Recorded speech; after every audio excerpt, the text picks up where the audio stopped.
اللهم احفظ مصر من كيد الكائدين، واحفظ مصر من حقد الحاقدين، واحفظ مصر من مكر الماكرين، واحفظها يا ربنا واحفظ سائر بلاد المسلمين.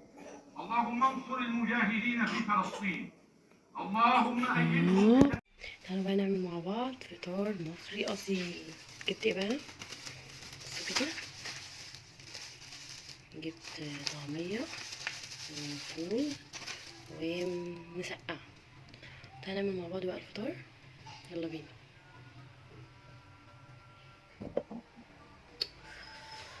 حاجة كده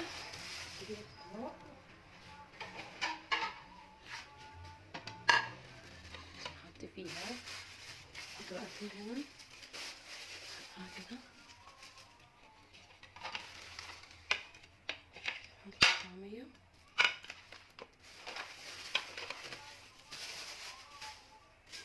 تعالوا نفضي مع بعض بقى كده بالكيس.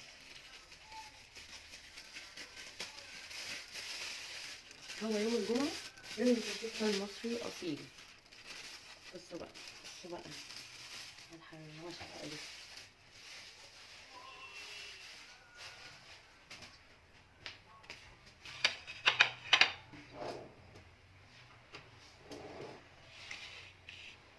فضيت المسقعة اهيت، بصوا جامدة. يبقى اعملها بقى سبايسي كده تبقى جميلة. كمان الفول،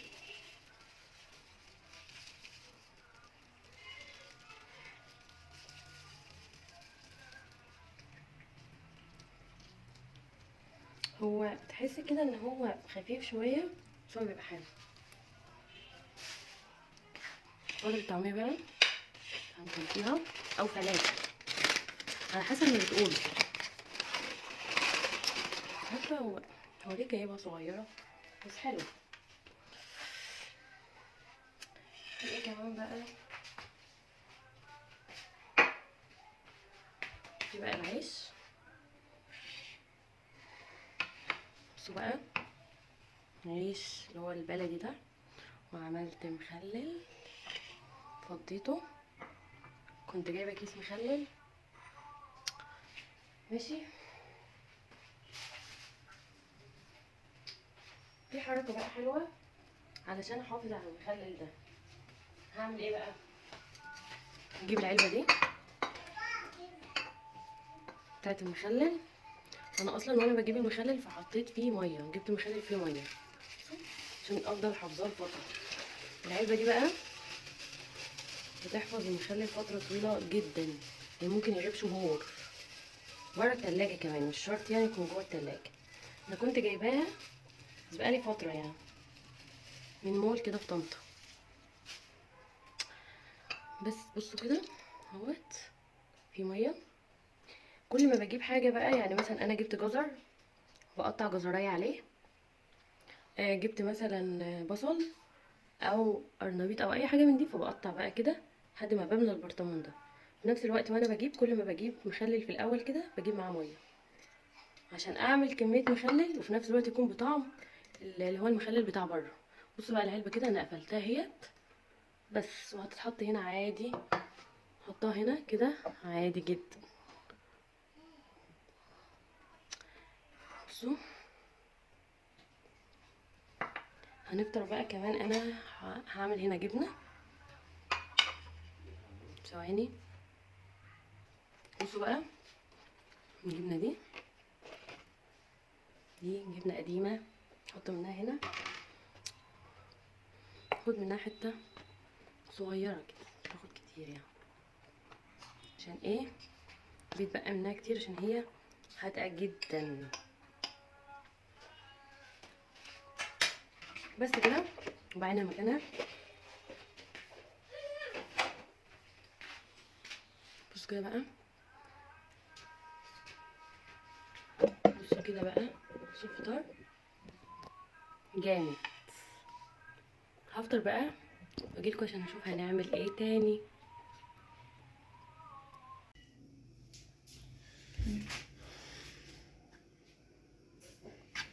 انا عايزه اعمل صوت.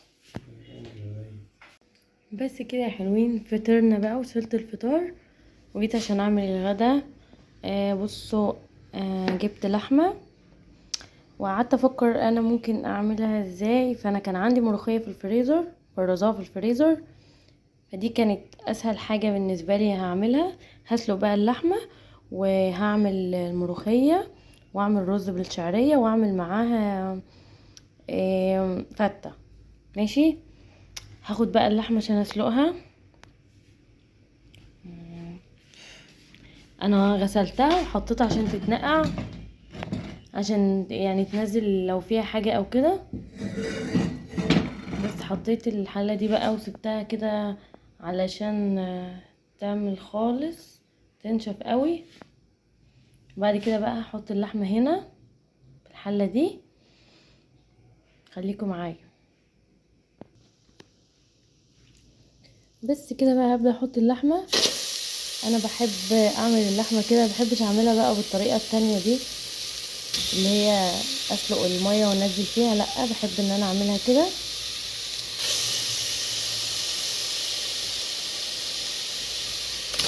بصوا، لازم الحله تكون سخنت قوي علشان لما انزل فيها وتعمل الصوت ده كده اللحمه بتاخد بقى صدمه كده على البوتاجاز، علشان ما تنزلش بقى الدهون والحاجات اللي فيها دي.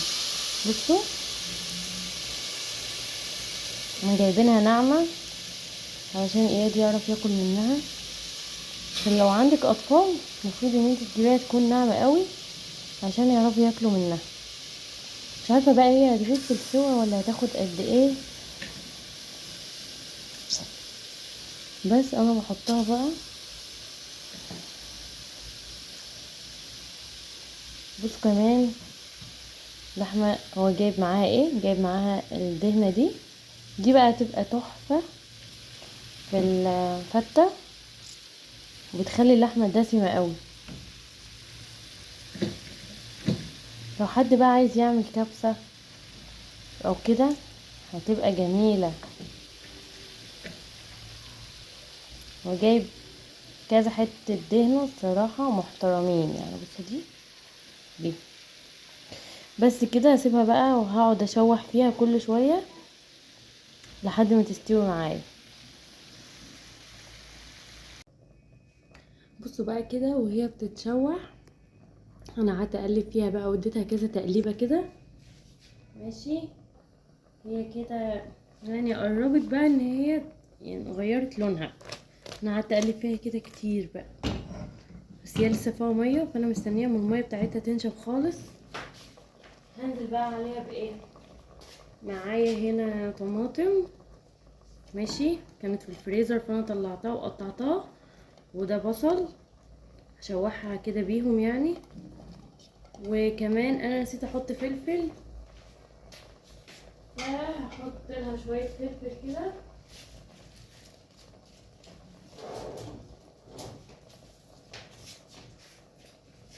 هنزل كده يعني برشه فلفل بسيطه جدا عليها كده، مش عايزه اكتر.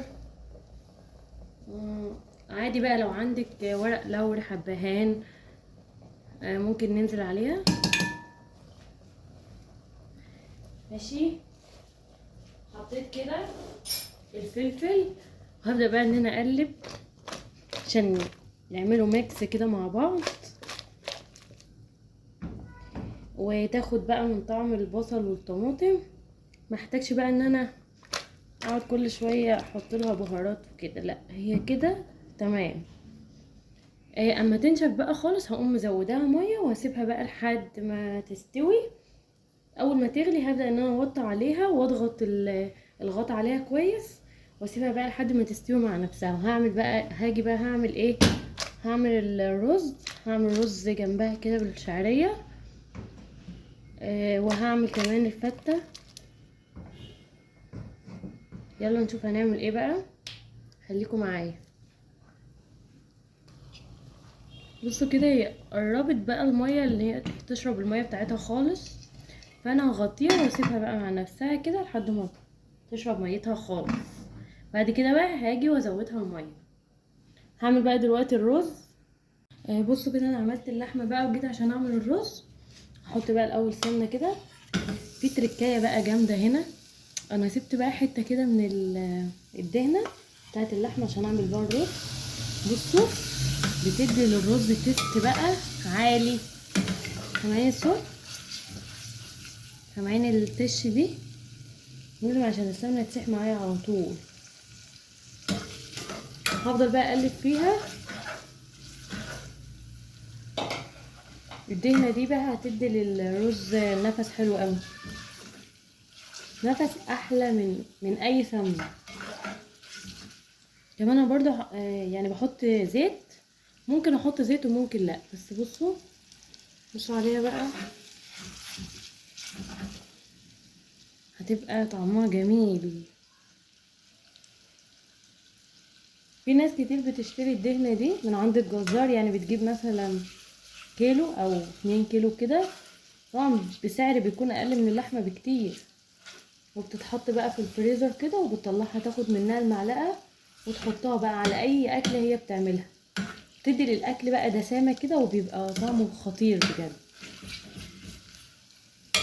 انا جيت اعمل رز بالشعريه بس ما لقيتش بقى شعريه، عادي ممكن اعمله بلسان العصفور عادي جدا. احط بقى شويه كده. بصوا احط شويه كده من لسان العصفور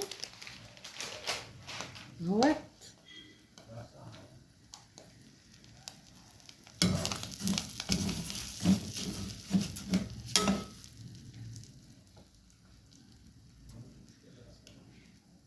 بتستوي عادي جدا على فكره، بتبقى زي الشعريه بالظبط، مبيبقاش فيه اي فرق. بس كده هقلبها بقى، هقلبها لحد ما تحمر معايا، وبعد كده احط عليها الرز. انا غسلت الرز، عندي رز كده اللي هو مش زي البسمتي، يعني هو ما بين البسمتي والرز اللي هو الابيض عادي. بصوا هي الحبايه بتاعته هي طويله كده شويه، احطه بقى عليه على الشعريه بعد ما تتصفى. بس كده. بصوا انا هتقلب في الشعريه كتير لحد ما احمرت معايا. المفروض بقى ان انا ما كنتش احط الدهنه كبيره قوي كده، كنت يعني اقطعها شويه، بس مش مشكله. بصوا احمرت لسان العصفور احمر معايا اهوت. هجيب بقى الرز ماشي، وهحطه بقى عليها عادي جدا كأني بعمل شعرية، مفيش اي فرق يعني. هنزل بقى بالرز بتاعي.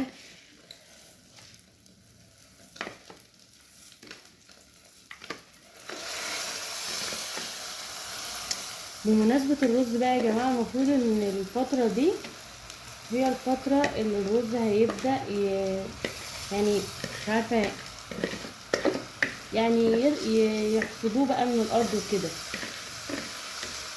فالفترة دي هنبدأ بقى ان احنا نشتري الرز عشان نخزنه السنة كلها. انا مش بجيب الرز ابيض كده،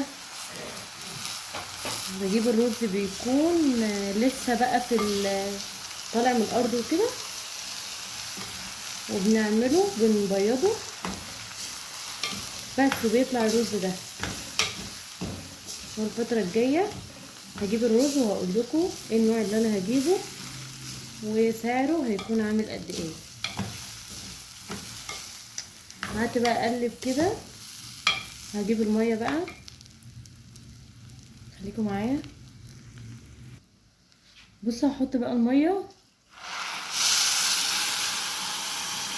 سامعين؟ المفروض ان انا ببقى عارفة مقدار المية بتاعتي اللي انا احطها للرز قد ايه، يعني من كتر استعمالي في الرز وكده ببقى عارفة هو بيحتاج مية قد ايه. فالرز ده بيكون محتاج مية كتير، فتقريبا يعني مثلا لو انا حطيت كوباية فالمفروض ان انا محتاجة كوباية ونص مية. ماشي، هحط بقى اكمله مية كمان. هكمل بقى المية بتاعتي، المفروض ان انا ازود شوية مية بس كده. انا هحط دول كده وهشوفه لما يستوي هو محتاج قد ايه وهكمل. هحط بقى الملح بتاعي وهقلب عشان اشوف الملح بتاعي كويس ولا ايه؟ مظبوط جدا. هحط بقى رشة فلفل كده بسيطة يعني، بس عشان تدي طعم كده. احط شوية بهارات كمان. عندي بهارات فراخ، اي بهارات عندي، بس انا بحب قوي احط بهارات الفراخ دي. بصوا، احط شوية بهارات كده عشان برضو تدي تيست كده حلو. مش عارفة البهارات مش عايزة تنزل ليه. نمسك كده. المفروض بقى اغطيها واسيبها لحد ما تستوي. بس هغطي بقى الحلة كده واسيبها لحد ما يشكم، وبعدين يعني يشرب المية بتاعته، وبعدين اقوم مطفية بقى عليه خالص واسيبه مع نفسه. هبدأ ان انا اعمل الفتة. بس كده، خليكم معايا.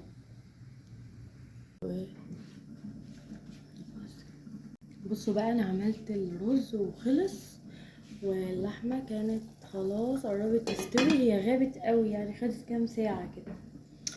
بعد كده هعمل بقى الفتة. بصوا، انا جبت سمنة. المفروض يعني لما نحط سمنة كتير على الفتة بتبقى طعمها حلو، بتديها طعم كويس كده. هي دي مش كتير يعني، في ناس بتحط سمنة اكتر من كده، وفي ناس بتحط زبدة كمان. ماشي، فانا احط بقى شوية السمنة دولت. عايزة بقى انجز عشان انا متأخرة. كمان عمر المفروض اروح اكشف عليه. انا مستنيه الدكتور على لما ميعادي يعني يجي. حطيت بقى السمنه كده. بصوا بقى انا قطعت العيش ازاي.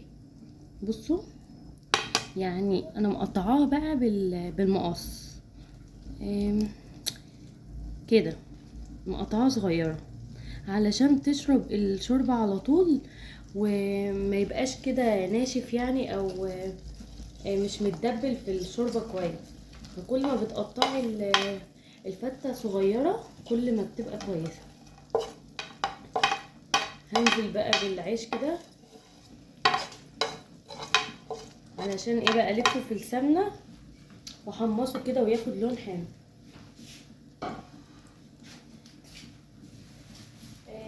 كمان بصوا، انا طلعت الملوخيه. بصوا الملوخيه انا مفرزاها في الفريزر. بصوا بالكزبره، يعني حاطه فيها الكزبره بتاعتها، مش محتاجه ان انا اقطع عليها كزبره. هو يا دوب احطها في الحله على طول، يعني فوق الشوربه كده على طول. بصوا، هنزل بقى كمان برشه ملح كده بسيطه.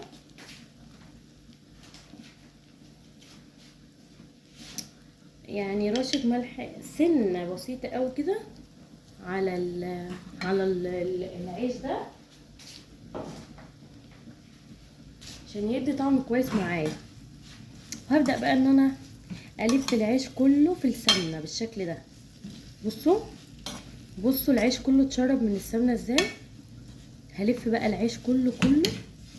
هبدأ ان انا اعمل كده علشان يشرب السمنه معايا ويتحمص وياخد لون حلو كده، وياخد طعم كمان حلو. في نفس الوقت انا الرز معايا استوى واللحمه خلاص. فانا بقى هعمل العيش ده واحط عليه الشوربه، وبعد كده احط عليه الرز على الوش. وكمان معايا التومه لسه ما صفرتهاش عشان احطها على الملوخيه من فوق، يعني فوق الملوخيه. بصوا، ده بقى بيبقى طعمه ملوش حل. واو، بصوا العيش بقى عامل ازاي. انا هسيبه كمان ياخد كده لون حلو، مش هطفي عليه على طول يعني. اللحمه بقى اخدت وقت كتير جدا، انا مش عارفه ليه، بس هي شكلها كبيره، بس قربت كمان هي كمان تستوي. بس كده كده بقى مش هستنى ان هي تستوي قوي بقى، لان انا خلاص بقى الوقت متاخر، وزي ما قلت لكم انا مستنيه الدكتور. هدي العيش كده كام تقليبه.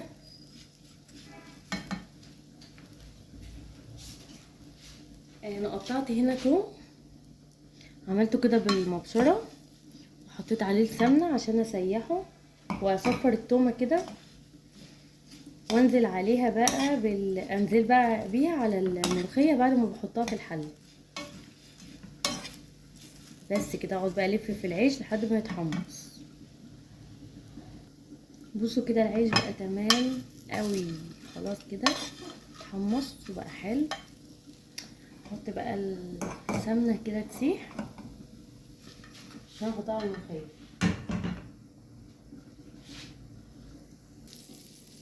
بصوا اللحمه عامله شوربه فظيعه، ريحتها جنان. مش عارفه ليه بضيق على نفسي، يعني انا ليه بضيق على نفسي؟ ما علينا. هلف بقى السمنه دي واسيحها وارجع لكم تاني. خلاص صفرت التومه، خلاص بقى اجيب الشوربه بتاعتي عشان اعمل الملوخيه. بصوا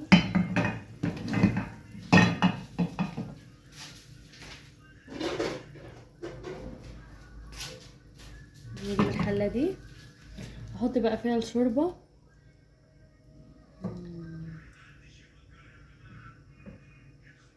نجيب الشوربه كلها واحطها هنا علشان اعمل عليها الملوخيه. بس كده اتاخرت كتير او خدت وقت كتير جدا، بس مش مشكله. انا كمان كنت بغسل، يعني مش كنت بعمل غدا بس، حاجات كتير كنت بعملها. هنقل بقى الشوربه هنا واعمل ملوخيه واوريكم بقى الاكل بعد ما خلص واقدمه. بصوا الشوربه هي تغلي شويه، هنزل بقى عليها بالملوخيه.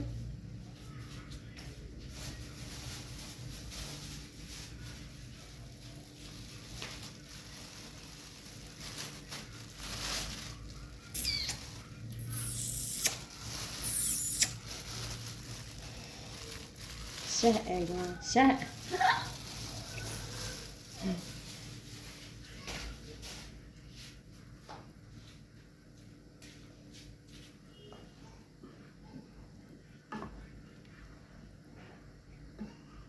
كده قلب قلب قلب قلب قلب في الملوخيه، قلب قلب.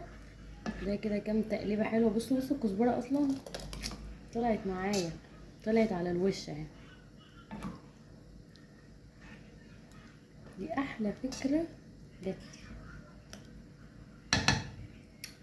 ده ان انا شهقت، المفروض ما كنتش اشهق دلوقتي، المفروض وانا بنزل بقى، وانا بنزل ده.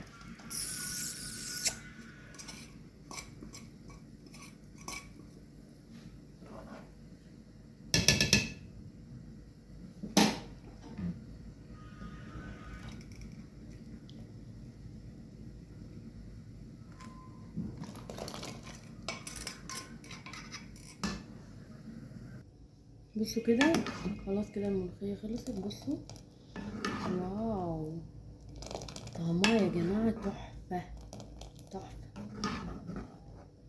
ظبطت لها الملح بتاعها وظبطت لها كل حاجه، طعمها جامد.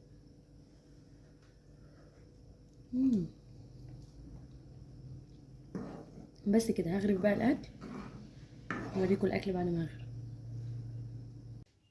بصوا بقى انا خلصت وغرفت الاكل اهوت. بصوا عملت الفتة كمان، تحس ان الرز مش رز عادي، رز بسمتي، بس جامد بجد خطير. بصوا بس كده نتغدى بقى وارجع لكم تاني.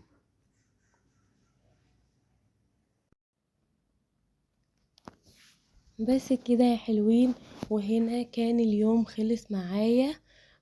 كنت بقى غسلت الاطباق مكان الاكل، وكنت رحت للدكتور، وكمان روقت الشقة كده على الماشي، وكنت خلاص اليوم خلص معايا.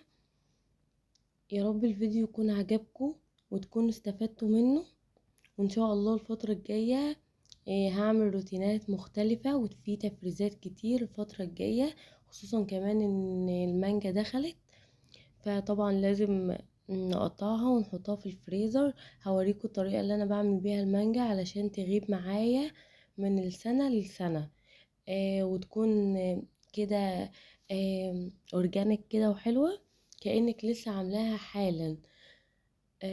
بس كده، وكده الفيديو يكون خلص. يا رب تكونوا استفدتوا منه ويكون الفيديو عجبكم. لو عجبكم الفيديو يا ريت لايك وكومنت حلو منكم، واشوفكم في فيديو تاني وتصبحوا على خير.